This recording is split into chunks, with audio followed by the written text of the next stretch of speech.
From Alaska bowl of pozole, let's go. to Vermont, We're farm to taco. Mexican restaurants are virtually everywhere in the United States. There are more than 80,000 of them in the country, with 1 in 10 American restaurants serving Mexican food. Most counties in the country now have at least one Mexican eatery. And in 2023, Mexican food dethroned Italian food as the #1 global cuisine for Gen Z and millennial Americans. What is it about Mexican food?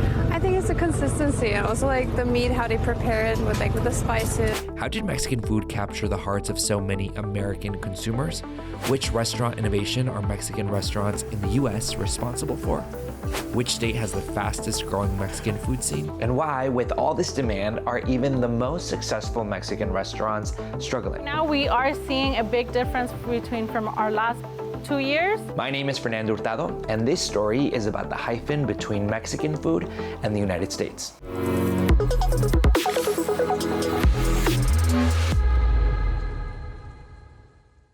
The history of Mexican food and restaurants in the United States doesn't start squarely in one city or state, but it's clear Texas played a big role.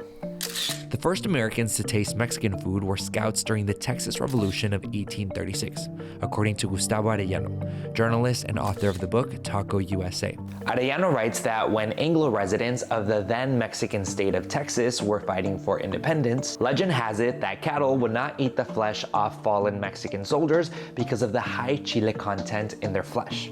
In the records of these scouts, they said that there was a certain pasture where there was Mexican soldiers who got killed, and that a couple years later, cows went and ate from that pasture, and they died eating that grass because of all the blood of the soldiers had all that chili from the chile con carne that they were eating.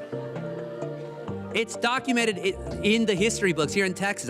What was the citation's in here? I'll find it later on. What is certain is that the so-called chili queens of San Antonio played a big role in Mexican food's diffusion through Texas, at least.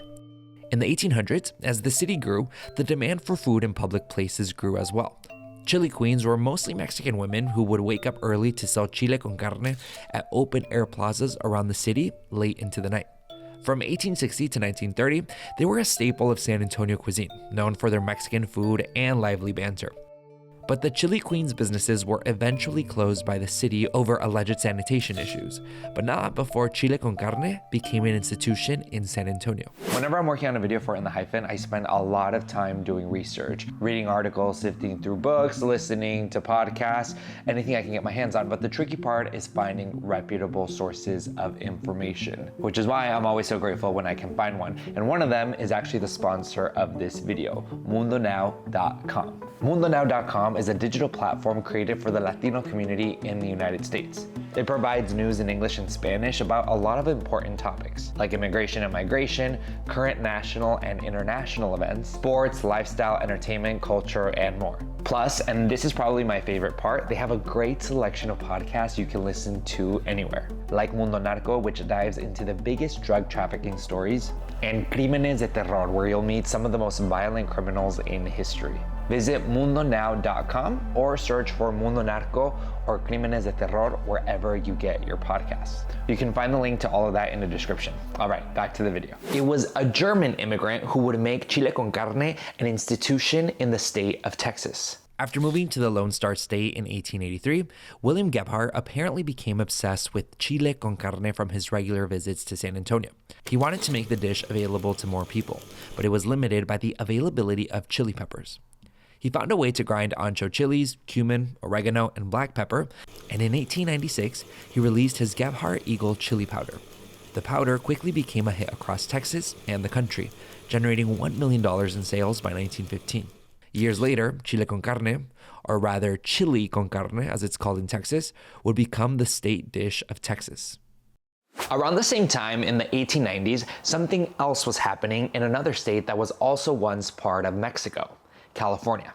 specifically in San Francisco. After the Mexican-American War ceded California to the United States, both Los Angeles and San Francisco were known for tamale men, usually Mexican men who sold tamales to workers in the area. But it was in San Francisco that an American man decided to capitalize on the trend. In 1892, Robert H. Putnam created the California Chicken Tamale Company to bring tamales to other states. And Chicago played a big role in helping him do that. See, the city was preparing for the 1893 World's Fair, and with all the attention on the city, Putnam decided it'd be a good idea to send his tamale men to the Windy City to get attention on the corn dough treat. Before long, he had 500 men selling tamales in the city. But in 1900, inspired by the Mexican-owned restaurants popping up in San Antonio, Chicagoan Otis Farnsworth wanted to bring this cuisine to non-Mexican customers. He opened the Original Mexican Restaurant, that's the name, in San Antonio, but he did something no other restaurant was really doing at the time. He combined different individual dishes like a taco and an enchilada into one plate and called it the regular dinner. But it was a Mexican immigrant in Dallas who would take this technique a step further. Miguel Martinez opened El Finex in 1918, and he added more of what we now know as combination plates. Plates that combine different dishes so that Anglo customers don't have to worry about mispronouncing any Spanish words. But perhaps one of the biggest booms for Mexican food in the United States came from, and I know I'm gonna get flack for saying this, but a spade is a spade and you gotta call it. It came from a restaurant named Taco Bell. Taco Bell dropped some new items today, y'all! Taco Bell just dropped new burritos, chalupas, and a new midnight drink. Today we have a Taco Bell mukbang.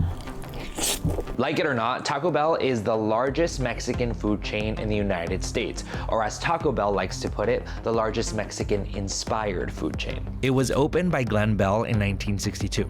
Bell was running a hamburger stand in San Bernardino, California, when he tried the tacos dorados at Mitla Cafe nearby, a Mexican restaurant opened by Mexican immigrant Doña Lucia Rodriguez.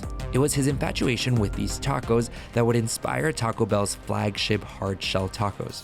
While Taco Bell accounts for more than 1 in 4 Mexican chain restaurants in the United States, it only accounts for about 1 in 10 of all Mexican restaurants in the country. And it's the smaller restaurants that have kept the heartbeat of Mexican restaurants alive in the US. For instance, there's Mariano's Hacienda in Dallas, where in 1971, owner Mariano Martinez created the frozen margarita machine using an old soft-serve machine. That device is now in the Smithsonian National Museum of American History. Then there's the new generation of Mexican restaurant owners drawing crowds. There's Suco in Chicago from Carlos Gaitan, the first Mexican chef to receive a Michelin star. There's La Guelaguetza, a Oaxacan mainstay in Los Angeles, started by the Lopez parents and now run by their kids. And South Philly Barbacoa from James Beard Award-winning chef Cristina Martinez. So why exactly is Mexican food so popular in the US, especially with younger people? Experts and analysts point to various factors. Everyone seems to agree that the significant growth of Mexicans in the United States has no doubt contributed to its success, giving Mexican restaurants a pretty good customer base when starting off. Aside from the rich and diverse flavors, experts point to something else: the price point. According to Data Central, Mexican food encourages consumers to try different foods because of its cost. Almost 10% of all transactions are under $10. Today, it's probably no surprise that the South has the highest number of Mexican restaurants in the US. New Mexico, Texas, Arizona, and California have the biggest percentage of Mexican restaurants. But there are growing markets. Washington, D.C., Maine, Delaware, Wisconsin, and Montana have the fastest growing Mexican restaurant scenes in the US, with D.C. leading the pack. So why, amid all this growth, are some Mexican restaurants struggling? I'm not gonna lie, it's a huge difference from last summer to this summer. No hay mucha gente, está un poquito despacio. If you had to quantify it percentage-wise, like what percentage? I would say it's at least a 35 to 40% down. Oh, wow. El Guarachito, Carnes Asadas Pancho López, and Nativo are all Mexican restaurants in Los Angeles. These restaurants aren't the only ones facing economic challenges. A lot of restaurants are. We've seen several West Michigan restaurants close their doors after facing heavy financial burdens, rising food costs. Corner that I'm standing in right now, there's 3 restaurants. One is closed, another is closing, and the one behind me says they are slow this summer. With inflation at restaurants outpacing already sky-high inflation over the last 5 years, consumers are looking for big deals to draw them out for a meal. But Mexican restaurants are facing a unique challenge. direct effects from President Donald Trump's crackdown on illegal immigration. Carnes Asadas Pancho Lopez says it's seen a dip in customers recently, as many are avoiding going out of fear. Usually we would have a 2-3 hour wait outside. Right now, if we get lucky, it's an hour wait to 30-minute wait. Around our area, there's been a lot of ICE raids. We had to, for the safety of our customers and stuff, close our doors twice because they were right outside our street. This crisis where a lot of restaurants are unfortunately closing for good because of the impact that ICE raids have had on Los Angeles as a whole. And oftentimes, they do happen to be Mexican restaurants because they are located in areas that are heavily visited by immigrant communities. But some restaurants, like Nativo, are re-envisioning their role in the community beyond being just a Mexican restaurant where people can go eat. Nativo has hosted Know Your Rights workshops for people in the restaurant industry. For us, having restaurant spaces, a lot of our family, our team, we consider family because we spend more time with them than, sometimes our own family. And seeing them terrified just really broke our hearts. And understanding just the impact that it was creating, not just on our teams, but our customer base as a Mexican restaurant, we had to pivot and figure out how do we create a space that feels safe in the face of so much fear.